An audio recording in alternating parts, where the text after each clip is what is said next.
This election is the last chance to preserve democracy in America. Mark my words. Everything they accuse Trump of, they are guilty of. And if Trump doesn't win, this will be the last real election in America. If the big government Kamala puppet machine wins, they will legalize the illegals in the swing states. There will be no swing states. Every election going forward will be a guaranteed Democrat win. And it'll actually be worse than California.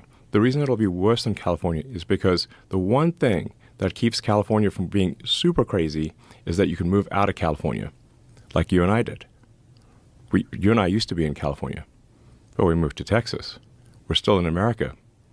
But if the Dems win this election, they will legalize enough illegals to turn the swing states, and everywhere will be like California. There will be no escape. That is so insane. This is the final, this is it. This is the last chance. I view this election as a turning point, like a fork in the road of destiny that is incredibly important. I've not been politically active until this election. And the reason I've been politically active this election is because I think if we don't elect Trump, I think we will lose we will lose democracy in this country. We will lose the two-party system. And let me explain why. So there's only like six or seven swing states. The margin of victory in those states is small, often like 10 or 20,000 votes. What the Democrat administration has been doing is importing vast numbers of illegals into swing states. You can look at the numbers on the actual government website, meaning you don't take my word for it. You can just look at the numbers as reported by the government, which is controlled by the Democrats. And what we're seeing is triple-digit increases in the number of illegals in every swing state. In some cases, 700% increases.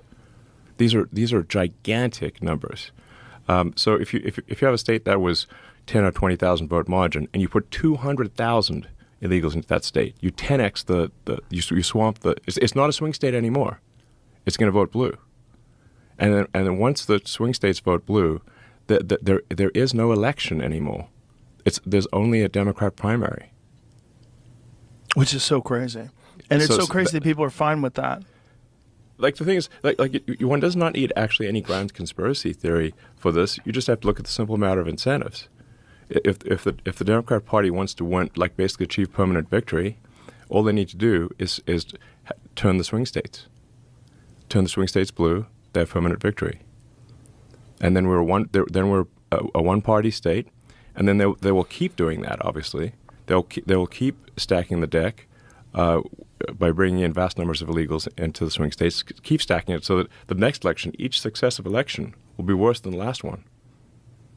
And that's what's happening. If you want to see, like, well, is this actually going to happen? Well, look at California. California is supermajority Dem, 70% Dem. A month ago, they passed a law making it illegal to show ID in any election in California. Any election at all, even like city council. What logical reason other than to cheat would you ever have that law? The reason is to cheat. It's only like you can never make an argument any other way. And I think 84% of people polled believe that you should show ID to vote. So it's against the will of the people. Yes, and we are extremely rare. We're an outlier in not requiring ID. Basically, almost every country on earth requires ID to vote. So as soon as you ban ID for voting, it makes fraud impossible to prove.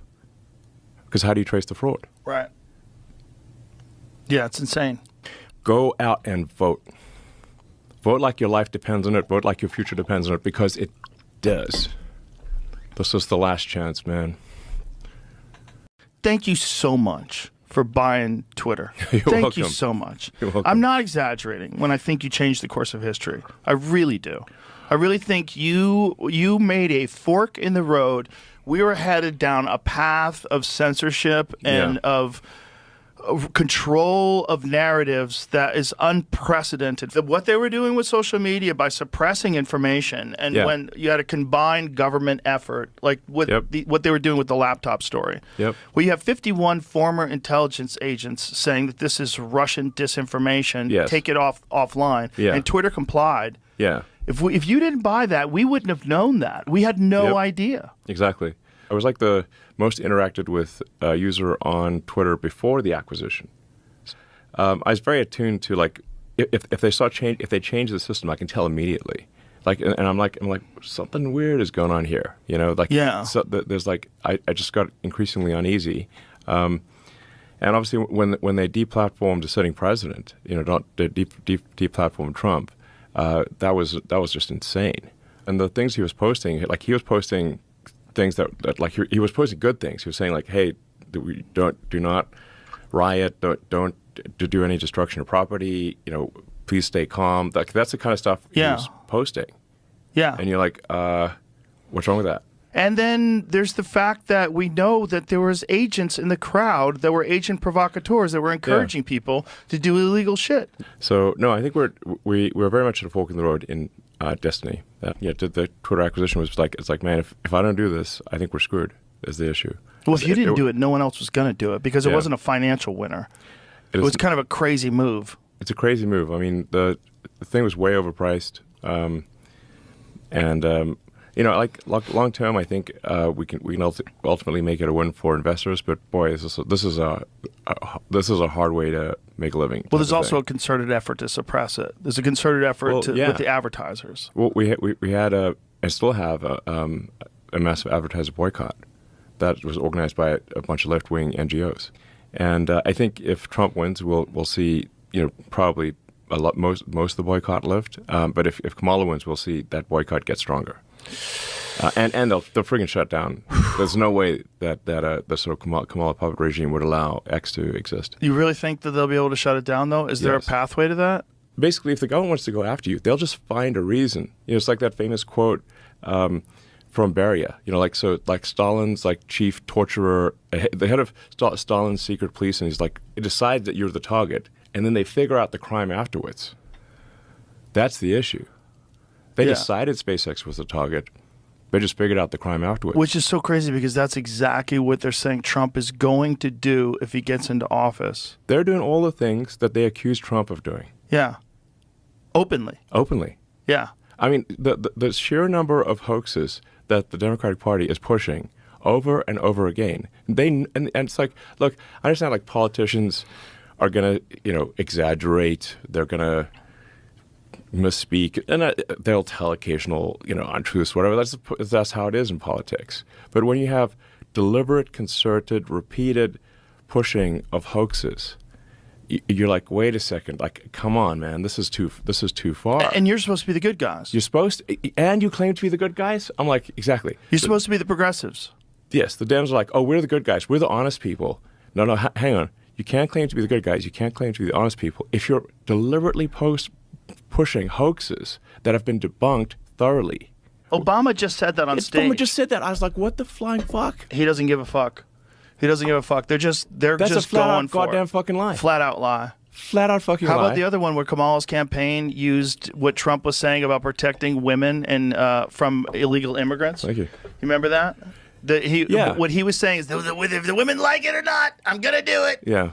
When he was saying that, they were trying to say that he was taking away women's right to choose whether women like it or not. Like, that's not what he was saying. Absolutely. He was literally talking about protecting them from dangerous people that are sneaking in through the border. Yes, exactly. They'll take like not even a full sentence, like a half a sentence from Trump, and then they'll push it on every ad, every speaking event, every and it gets media. repeated on the news. Yes. This is what's crazy. They'll talk about it on these news shows, and if it wasn't for Twitter or X now, I don't think we would know about all this stuff.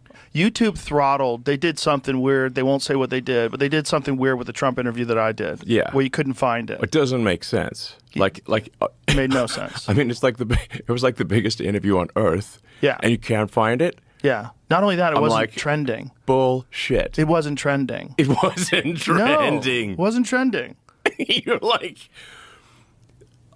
there's just no excuse for that, man. No excuse. There's no excuse. It was getting 1 million views. What was it? 1.4 an hour at one point in time.